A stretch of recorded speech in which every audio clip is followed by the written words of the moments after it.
माता पिता अपने बच्चों की परवरिश के लिए अपनी खुशियां और सपने पीछे छोड़ देते हैं ताकि उनके बच्चे एक बेहतर भविष्य बना सके। लेकिन जब वही बच्चे बड़े हो जाते हैं तो कभी कभी वही माता पिता बोझ लगने लगते हैं। ऐसे में उनके सामने जीवन यापन के लिए संकट खड़ा हो जाता है। इस तरह का एक मामला रीवा जिले के सिरमौर में सामने आया, जहाँ एक वृद्ध पिता ने अपने बेटों से भरण पोषण के लिए शिकायत की थी। एसडीएम की चेतावनी के बाद दोनों बेटों ने डर के मारे पिता को चेक देकर भरण पोषण देने का वादा किया। बता दें कि सिरमौर के श्रीनिवास द्विवेदी के 3 बेटे थे, जिनमें से एक की मौत हो गई। बाकी दोनों बेटे, जो अब बड़े हो चुके हैं, अपने माता पिता से दूर रहने लगे थे। वृद्ध माता पिता के सामने जीवन यापन की समस्या आने पर श्रीनिवास द्विवेदी ने अक्टूबर 2023 में एसडीएम कार्यालय में भरण पोषण की शिकायत दर्ज कराई। इस पर एसडीएम सिरमौर ने दोनों बेटों को आदेश दिए थे कि वे प्रत्येक 2000 रुपए प्रति माह अपने माता पिता को भरण पोषण के लिए दें और विधवा पुत्र वधू को 500 रुपए देने का आदेश भी पारित किया था।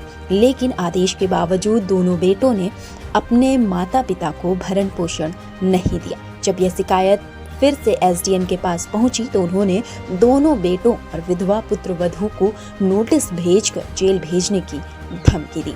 इसके बाद दोनों बेटे डरे हुए सामने आए और एसडीएम के सामने अपने माता पिता को भरण पोषण देने के लिए एक 28,000 रुपए का चेक तुरंत सौंप दिया। साथ ही उन्होंने 31 मार्च तक बाकी का पैसा देने का समय मांगा।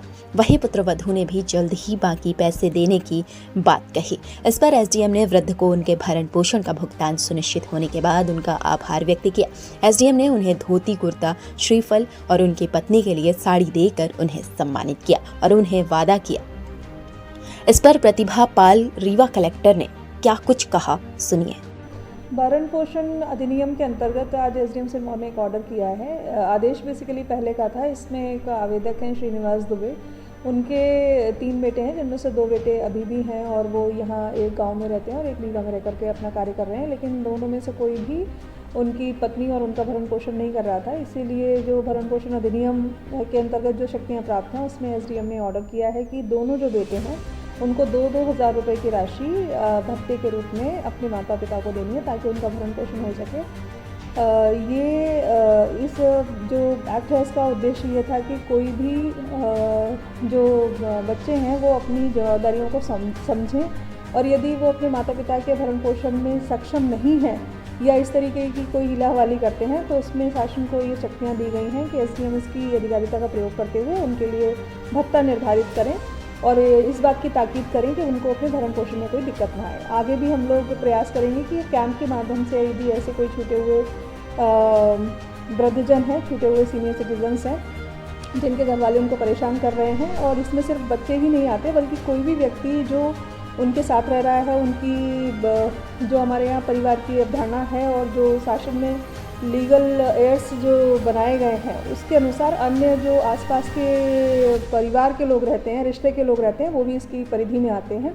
तो इस अधिनियम की और अधिक प्रचार प्रसार हो, जो अन्य ज़रूरतमंद लोग हैं उनको और इसमें कवरेज दिया जा सके, इसका भी हम लोग प्रयास करेंगे। क्योंकि ये आदेश किया गया था और इस आदेश का पालन वो बेटे नहीं कर रहे थे, तो आदेश के परिपालन में एसडीएम ने कार्रवाई की बात की, लेकिन फिर उन्होंने ये स्वीकार कर लिया कि वो अपने माता पिता को जो भत्ता है, देय भत्ता आदेशित किया गया है, वो देने के लिए तैयार हो गए हैं।